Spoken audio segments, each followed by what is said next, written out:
Welcome to join Indian air force classes friends. स्वागत है इस वीडियो में। आज मैं डिस्कस करने वाला हूं आपके लिए जीएस के मोस्ट इंपोर्टेंट क्वेश्चनों को। ठीक है फ्रेंड्स, यदि आप नए हो तो चैनल को जरूर सब्सक्राइब करिएगा। मैं रोज रोज यही कहता हूं कि आप नए हो तो चैनल को सब्सक्राइब करिएगा। सिर्फ आप मेरे इस चैनल से जो मैं पढ़ा रहा हूँ बस आप उतना पढ़िएगा, ज़्यादा कुछ ना पढ़िएगा, तो आपका लगभग मैं 70% पेपर में क्लियर करने की गारंटी देता हूँ। ठीक है फ्रेंड्स, मैंने वही क्वेश्चन लिए हैं जो एग्जाम में आए हुए हैं। ठीक है, और उन्हीं क्वेश्चन पे मैं आपकी पकड़ बनवाना चाहता हूँ। ठीक है फ्रेंड्स, तो बने रहिए वीडियो को अंत तक जरूर देखिएगा, आपको बहुत ही बेनिफिट मिलने वाला है वीडियो से। तो फ्रेंड्स, आज का क्वेश्चन है आपका, दीर्घकालीन अनाज नीति का संबंध किस अर्थशास्त्री से है? ऑप्शन नंबर ए है M B Rai, option number B है Abhijit Sen, option number C है Vijay Kelkar, option number D है आबिद हुसैन। ठीक है, तो दीर्घकालीन अनाज नीति का संबंध किस अर्थशास्त्री से है? ठीक है, तो इसका करेक्ट आंसर क्या होने वाला है? देखो, इसका करेक्ट आंसर है आपका अभिजीत सेन से। ठीक है, अभिजीत सेन से अनाज नीति का संबंध है। ठीक है, ऑप्शन नंबर बी इसका करेक्ट आंसर हो जाएगा। ठीक है, चलिए नेक्स्ट क्वेश्चन है, क्वेश्चन नंबर 53। भारत के किस उद्योग में अधिकतम श्रमिक लगे हुए हैं? ऑप्शन नंबर ए है आपका चीनी, ऑप्शन नंबर बी है कपड़ा उद्योग, ऑप्शन नंबर सी है जूट और ऑप्शन नंबर डी है लोहा एवं इस्पात। ठीक है, तो भारत के किस उद्योग में अधिकतर श्रमिक लगे हुए हैं? तो 53 का हम करेक्ट आंसर कह सकते हैं ऑप्शन नंबर बी। ठीक है, कपड़ा उद्योग में। ठीक है, ऑप्शन नंबर बी इसका करेक्ट आंसर हो जाएगा। ठीक है, चलिए नेक्स्ट क्वेश्चन है आपका, नेक्स्ट क्वेश्चन है 54। आबिद हुसैन समिति का संबंध था? ऑप्शन नंबर ए है निर्यात संवर्धन से, ऑप्शन नंबर बी है लघु एवं मध्यम उद्योग से, ऑप्शन नंबर सी है कृषि विकास से, ऑप्शन नंबर डी है ऊर्जा क्षेत्र सुधार से। ठीक है, तो आबिद हुसैन समिति का संबंध किससे था? तो इसका करेक्ट आंसर है फ्रेंड्स ऑप्शन नंबर बी। ठीक है, लघु एवं मध्यम उद्योग से। ऑप्शन नंबर बी इसका करेक्ट आंसर हो जाएगा। ठीक है, चलिए नेक्स्ट क्वेश्चन है आपका, भारत में लोक क्षेत्रक किस क्षेत्र में सर्वाधिक छाया हुआ है? लोक क्षेत्रक किस क्षेत्र में सर्वाधिक छाया हुआ है? ऑप्शन नंबर ए है इस्पात उत्पादन में, ऑप्शन नंबर बी है नियत अवधि के लिए उधार देने वाली संगठित वित्तीय संस्थाएं, ऑप्शन नंबर सी है परिवहन, ऑप्शन नंबर डी है वाणिज्य बैंक कार्य। ठीक है, तो लोक क्षेत्रक किस क्षेत्र में सर्वाधिक छाया हुआ है? तो इसका करेक्ट आंसर बताऊंगा मैं आपको। इसका करेक्ट आंसर है आपका ऑप्शन नंबर बी, नियत अवधि के लिए उधार देने वाली संगठित वित्तीय संस्थाएं। ऑप्शन नंबर बी इसका करेक्ट आंसर हो जाएगा। ठीक है, चलिए नेक्स्ट क्वेश्चन है आपका, क्वेश्चन नंबर 56। अब उन उद्योगों की संख्या जिनके लिए औद्योगिक लाइसेंस की आवश्यकता होती है घटकर रह गई है।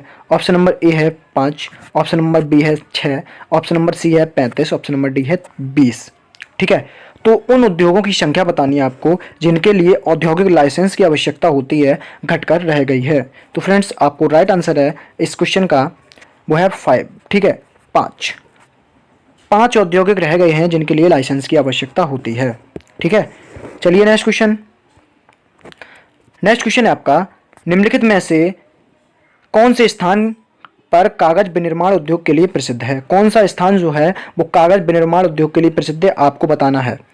तो फर्स्ट ऑप्शन है यमुनानगर, ऑप्शन नंबर सेकंड है आपका गुवाहाटी, ऑप्शन नंबर थर्ड है आपका शाहाबाद, ऑप्शन नंबर डी है बहलारपुर। ठीक है, तो कौन से संस्थान कागज विनिर्माण उद्योग के लिए प्रसिद्ध है? तो 57 का करेक्ट आंसर हो जाएगा आपका ऑप्शन नंबर बी, गुवाहाटी। ठीक है, गुवाहाटी इसका करेक्ट आंसर हो जाएगा। ठीक है, अब गुवाहाटी है तो इसका करेक्ट आंसर देखो, सबसे पहले यमुनानगर है, उसके बाद गुवाहाटी है, उसके बाद है बहलारपुर। ठीक है, शाहाबाद में कागज विनिर्माण उद्योग के लिए वो प्रसिद्ध नहीं है। ठीक है, तो इसका करेक्ट आंसर मैं बताऊं आपको, ऑप्शन नंबर बी इसका करेक्ट आंसर हो जाएगा। ठीक है, ऑप्शन नंबर बी इसका करेक्ट आंसर हो जाएगा। ठीक है, चलिए नेक्स्ट क्वेश्चन, नेक्स्ट क्वेश्चन है आपका 58। भिलाई इस्पात कारखाना किस राष्ट्र की सहायता से बनाया गया है? ऑप्शन नंबर ए है इंग्लैंड, ऑप्शन नंबर बी है जापान, ऑप्शन नंबर सी है जर्मनी, ऑप्शन नंबर डी है रूस। ठीक है, तो भिलाई इस्पात कारखाना किस राष्ट्र की सहायता से बनाया गया है? ठीक है, किस देश की सहायता से बनाया गया है? तो इसका करेक्ट आंसर में होगा आपका ऑप्शन नंबर डी, रूस। ठीक है, रूस की सहायता से भिलाई इस्पात कारखाना बनाया गया है। चलिए नेक्स्ट क्वेश्चन, नेक्स्ट क्वेश्चन है आपका 59। किस उद्योग को आधुनिक सभ्यता के लिए सबसे मूलभूत माना जाता है? ऑप्शन नंबर ए है रसायन, ऑप्शन नंबर बी है लोहा व इस्पात, ऑप्शन नंबर सी है वस्त्र, ऑप्शन नंबर डी है पेट्रो रसायन। ठीक है, तो कुछ उद्योग को आधुनिक सभ्यता के लिए सबसे मूलभूत माना जाता है, तो 59 का करेक्ट आंसर है आपका ऑप्शन नंबर बी, लोहा व इस्पात। ठीक है, लोहा व इस्पात ऑप्शन नंबर 20 का करेक्ट आंसर हो जाएगा। चलिए नेक्स्ट क्वेश्चन, नेक्स्ट क्वेश्चन आपका, लघु एवं कुटीर उद्योग इसलिए महत्वपूर्ण है क्योंकि ऑप्शन नंबर ए है वे बहुतों को रोजगार प्रदान करते हैं। ऑप्शन नंबर बी है आपका सरकार इनकी सहायता करती है। ऑप्शन नंबर सी इसका वे पारंपरिक हैं। ऑप्शन नंबर डी है उनका प्रबंध करना आसान है। ठीक है, तो लघु एवं कुटीर उद्योग इसके लिए इसलिए प्रसिद्ध है क्योंकि, तो मैं इसका करेक्ट आंसर आपको बता देता हूं कि सरकार इनकी सहायता करती है। ऑप्शन नंबर बी इसका करेक्ट आंसर हो जाएगा। ठीक है, चलिए नेक्स्ट क्वेश्चन, भारत में सबसे महत्वपूर्ण लघु स्तर उद्योग हैं। ऑप्शन नंबर ए है वस्त्र उद्योग। ऑप्शन नंबर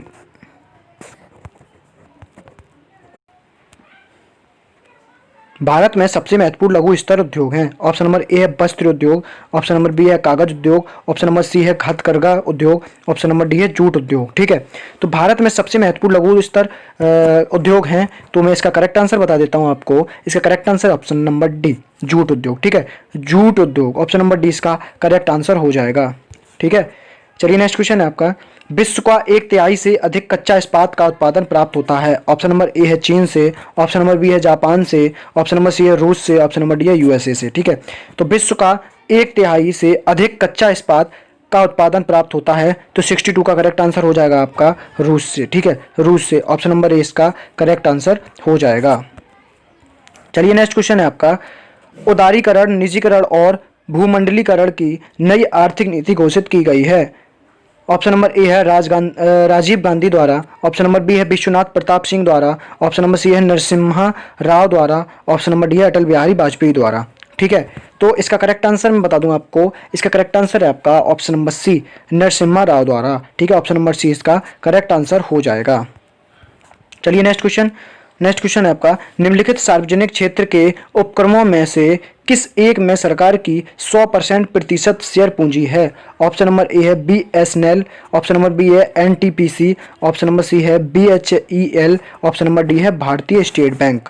ठीक है, तो इसका करेक्ट आंसर है आपका ऑप्शन नंबर ए BSNL। ठीक है फ्रेंड्स, ऑप्शन नंबर ए इसका करेक्ट आंसर हो जाएगा। चलिए नेक्स्ट क्वेश्चन, नेक्स्ट क्वेश्चन है आपका, वर्ष 2008 और 9 में निम्नलिखित में से किस राज्य के सकल घरेलू उत्पाद में सेवा क्षेत्र का योगदान सर्वाधिक रहा। ऑप्शन नंबर ए है आपका दिल्ली। ऑप्शन नंबर बी है महाराष्ट्र। ऑप्शन नंबर सी है केरल। ऑप्शन नंबर डी है तमिलनाडु। ठीक है, तो घरेलू उत्पाद में सेवा क्षेत्र का योगदान सर्वाधिक रहा, तो 65 का करेक्ट आंसर है आपका ऑप्शन नंबर ए दिल्ली में। ठीक है, ऑप्शन नंबर ए इसका करेक्ट आंसर हो जाएगा। चलिए नेक्स्ट क्वेश्चन आपका बिजनेस संबंधी है। ऑप्शन नंबर ए है इलेक्ट्रॉनिक्स वाणिज्य से। ऑप्शन नंबर बी है वित्तीय लेन देन हेतु एकल द्वारा प्लेटफॉर्म से। ऑप्शन नंबर बी है विपणन संबंधी पूछताछ हेतु एकल द्वार से। ऑप्शन नंबर डी है सरकारी सेवाओं की पहुंच एकल द्वार प्लेटफॉर्म से। ठीक है, तो बिजनेस संबंधित है, तो 66 का करेक्ट आंसर है सरकारी सेवाओं की पहुंच एकल द्वार से। ठीक है, ऑप्शन नंबर डी इसका करेक्ट आंसर हो जाएगा। ठीक है, चलिए नेक्स्ट क्वेश्चन है आपका, मौद्रिक नीति का निर्माण भारत में कौन करता है। ऑप्शन नंबर ए है सेबी। ऑप्शन नंबर बी है RBI। ऑप्शन नंबर सी है वित्तीय मंत्रालय। ऑप्शन नंबर डी है योजना आयोग। ठीक है, तो मौद्रिक नीति का निर्माण भारत में कौन करता है, तो 67 का करेक्ट आंसर हो जाएगा आपका ऑप्शन नंबर बी RBI। ठीक है, RBI। ठीक है, चलिए नेक्स्ट क्वेश्चन है आपका, भारत का सबसे बड़ा व्यापारिक बैंक है। ऑप्शन नंबर ए है नाबार्ड। ऑप्शन नंबर बी है state bank of India. Option number C है ICICI bank. Option number D है Union Bank of India.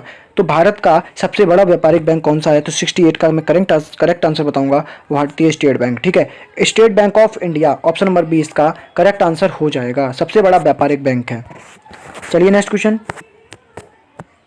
Next question है आपका, बैंक दर वह दर है जिस पर ऑप्शन नंबर ए है एक बैंक पब्लिक को उधार देता है। ऑप्शन नंबर बी है RBI पब्लिक को उधार देता है। ऑप्शन नंबर सी है RBI वाणिज्य बैंकों को उधार देता है। ऑप्शन नंबर डी है भारत सरकार अन्य देशों को उधार देता है। ठीक है, तो बैंक दर वह दर है जिस पर, तो 69 का करेक्ट आंसर है आपका जिस पर RBI वाणिज्य बैंकों को उधार देता है। ठीक है, ऑप्शन नंबर सी इसका करेक्ट आंसर हो जाएगा। चलिए नेक्स्ट क्वेश्चन है आपका, नेक्स्ट क्वेश्चन क्या कह रहा है, भारतीय रिजर्व बैंक के बारे में निम्नलिखित में से कौन सा कथन सही नहीं है। ऑप्शन नंबर ए है यह सभी प्रकार की करेंसी नोटों को जारी करता है। ऑप्शन नंबर बी है यह भारत सरकार के शाखा बैंक के रूप में कार्य करता है। ऑप्शन नंबर सी है यह बैंकों का बैंक है। ऑप्शन नंबर डी है यह विदेशी मुद्रा का विनिमय करता है। ठीक है, तो भारतीय रिजर्व बैंक के बारे में निम्नलिखित में से कौन सा कथन सही नहीं है, तो इसका करेक्ट आंसर है आपका ऑप्शन नंबर ए, यह सभी प्रकार की करेंसी नोटों को जारी करता है। तो ऑप्शन नंबर ए इसका करेक्ट आंसर हो जाएगा।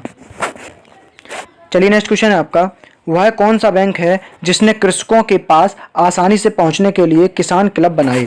ऑप्शन नंबर ए है क्षेत्रीय ग्रामीण बैंक, ऑप्शन नंबर बी है Punjab national bank, option number C है Allahabad bank, option number D है भारतीय स्टेट बैंक। ठीक है, तो वह कौन सा बैंक है जिसने कृषकों के पास आसानी से पहुंचने के लिए किसान क्लब बनाई? तो 71 का करेक्ट आंसर मैं बताऊं आपको, ऑप्शन नंबर डी भारतीय स्टेट बैंक ने। ठीक है फ्रेंड्स, ऑप्शन नंबर डी इसका करेक्ट आंसर हो जाएगा।